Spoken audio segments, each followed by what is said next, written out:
तीन बहनों की लालची भाभी। करिश्मा, रेशमा और मनीषा तीन बहनें हैं। उनका एक भाई भी है, मयंक। मयंक अपनी बहनों को बहुत प्यार करता है, लेकिन मयंक की पत्नी सविता इस मामले में मयंक से बिल्कुल ही अलग है। वो अपनी ननदों का जितना बुरा कर सकती है उतना बुरा करती ही रहती है और अपनी ननदों पर हुक्म भी चलाती है। करिश्मा, करिश्मा, तुमने अभी तक नाश्ता नहीं बनाया? तुम्हारे भैया को ऑफिस जाने में देर हो रही है। हाँ भाभी, बस अभी बनाती हूँ। करिश्मा, तुम ये ढीलापन छोड़ दो। कल को पराये घर जाना है। वहां अगर तुम इस तरह से काम करोगी तो लोग क्या कहेंगे कि माँ ने और भाभी ने कुछ सिखाया नहीं। और तुम्हारी दोनों बहनें कहाँ हैं? अब रेशमा मार्केट गई है और मनीषा सो रही है। क्या?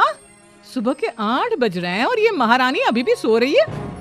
ये कहते हुए सविता अपनी सास दुर्गा देवी के पास जाती है। माँ जी, देख रही हो अपनी बेटियों के तौर तरीके? क्या हुआ बहू, सुबह सुबह क्या कर दिया मेरी बेटियों ने?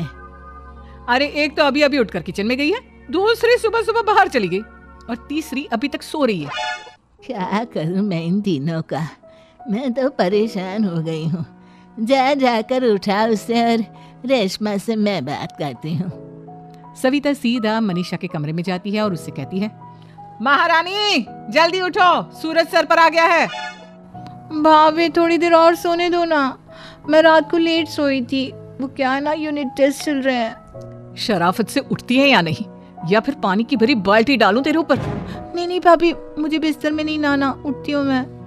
मनीषा जल्दी से उठकर बाथरूम में चली जाती है। सभी आराम से बैठकर नाश्ता कर रहे होते कि तभी रेशमा बाजार से हाथ में सामान लिए आ जाती है। रेशमा को देखते ही सविता उस पर बरस पड़ती है। लो, आ गई महारानी।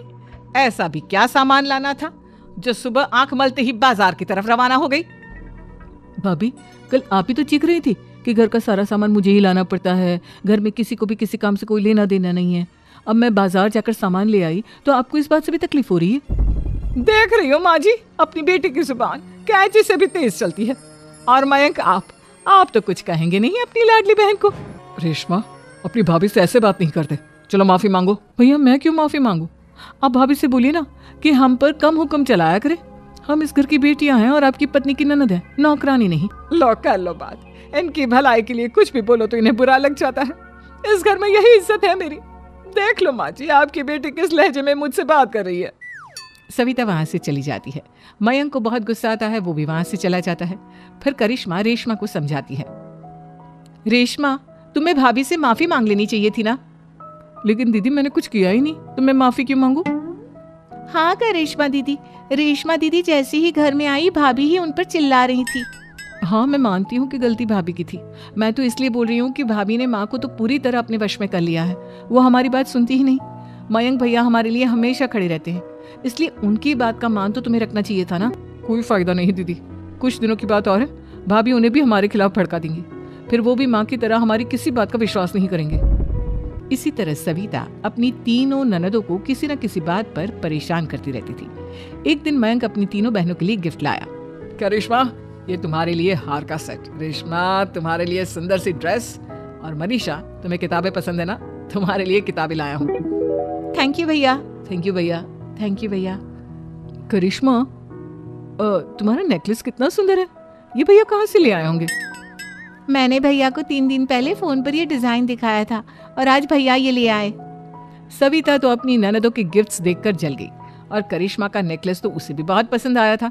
अपनी बहनों के लिए कितना अच्छा नेकलेस लेकर आए हैं, मुझे कभी कोई गिफ्ट नहीं दिया।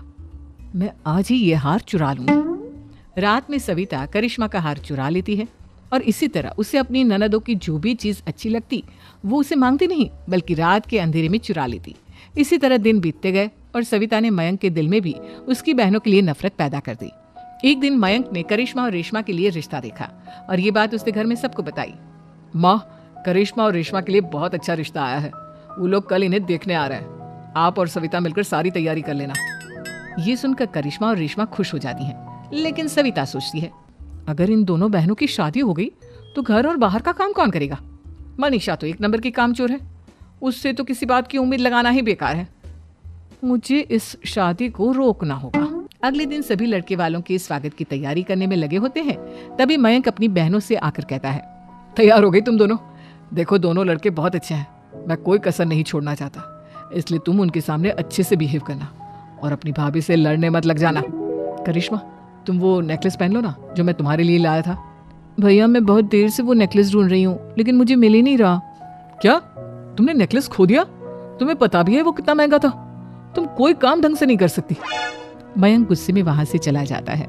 थोड़ी देर बाद लड़के वाले भी आ जाते हैं। वो दोनों बहनों को पसंद कर लेते हैं और रिश्ता पक्का हो जाता है। लेकिन सविता के दिमाग में तो कुछ और ही खिचड़ी पक रही थी। वो पंडित जी के पास करिश्मा की कुंडली लेकर जाती है और उन्हें पैसे देकर करिश्मा की कुंडली बदलवा देती है। जब लड़के वालों के पास करिश्मा की कुंडली जाती है तो वो दुर्गा को फोन करते हैं। बहन जी, हमने करिश्मा की कुंडली अपने पंडित जी को दिखाई थी। आपकी बेटी की कुंडली नहीं बल्कि दोषों का पिटारा है। देखिए, मैं और मेरे पति इन सब बातों में बहुत विश्वास करते हैं, इसलिए हम आपकी बेटी से अपने बेटे की शादी नहीं करा सकते। इस तरह करिश्मा का रिश्ता टूट जाता है और सभी घर वालों को बहुत दुख होता है। अब कविता सोचती है, चलो करिश्मा का तो रिश्ता टूट गया, अब रेशमा का भी रिश्ता तोड़ना है। क्या करूं? अब सविता आवाज बदलकर किसी अननोन नंबर से रेशमा के होने वाले ससुराल में फोन करती है। हेलो, मैं कौन हूँ कौन नहीं ये आपके लिए जानना जरूरी नहीं। बस इतना सुन लो कि रेशमा का 2 साल से किसी के साथ अफेयर चल रहा है। बस रेशमा का रिश्ता तोड़वाने के लिए सविता का इतना कहना काफी था। अब रेशमा का भी रिश्ता टूट गया। मयंक और दुर्गा देवी ने रेशमा को खूब खरी खोटी सुनाई और उससे बार बार उस लड़के के बारे में पूछने लगी। आप दोनों मुझे क्यों परेशान कर रहे हो? अरे कोई लड़का होगा मेरी लाइफ में तो मैं बताऊंगी ना। जब कोई है ही नहीं तो कहाँ से लाऊं मैं कोई लड़का? तो तेरे होने वाले ससुराल वालों को फोन किसने किया था? माँ, मैं नहीं जानती किसने फोन किया था, मैं सच कह रही हूँ। मैं तो पहले ही कह रही थी इसकी लगाम खींच कर रखो, लेकिन मेरी सुनता ही कौन है। आप चुप रहिए भाभी, ये सब आपका ही किया धरा है। अब तीनों बहनों को विश्वास हो जाता है कि ये सब उनकी भाभी ही कर रही है। तीनों बहनें अपनी भाभी को सबक सिखाने के लिए एक वकील कर लेती है और घर में हिस्सा मांगना। देखो भैया, माँ बाप की जायदाद में जितना बेटों का हक होता है उतना ही बेटियों का, इसलिए इस घर के 4 हिस्से होंगे और हमें अपना हिस्सा चाहिए। मैंने तुम्हारे लिए क्या क्या नहीं किया और तुम इस घर में हिस्सा मांग रही हो? भैया, आप और माँ हम बहनों की कोई बात नहीं सुनते हो और भाभी हमारी शादी नहीं होने देगी क्योंकि उन्हें लगता है कि आप हमारी शादी में ज्यादा पैसा लगाओगे और उन्हें हम जैसी फ्री की नौकरानी कहाँ मिलेगी। तो हम भाभी के साथ तो रह नहीं सकते, हम बहनों को अपना हिस्सा चाहिए। अरे तुम्हें शर्म आनी चाहिए अपनी भाभी पर ऐसा इल्जाम लगाते हुए। वो तुम्हारे बारे में कितना सोचती है। हाँ माँ, भाभी हमारे बारे में बहुत सोचती है। दिन रात बस यही सोचती रहती है कि किस तरह से अपनी तीनों ननदों को परेशान करूं और कभी मुझे पढ़ने भी नहीं देती। दोनों बहनों का रिश्ता भी तो इन्होंने ही तोड़वाया है और रात में हमारे कमरे में आकर हमारी चीजें भी चुराती हैं। इसी तरह सविता की तीनों ननदें अपनी बात पर अड़ी रही। अब कोर्ट में तारीख भी शुरू हो गई। जब सविता को लगा कि उसकी तीनों ननद इतनी आसानी से नहीं मानने वाली, तो उसने अपने पति और सास को सारी सच्चाई बता दी और अपनी तीनों ननद से माफी मांगी।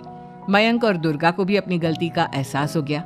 अब सविता खुद करिश्मा और रेशमा के लिए अच्छा रिश्ता ढूंढती है और उनकी शादी करवाती है।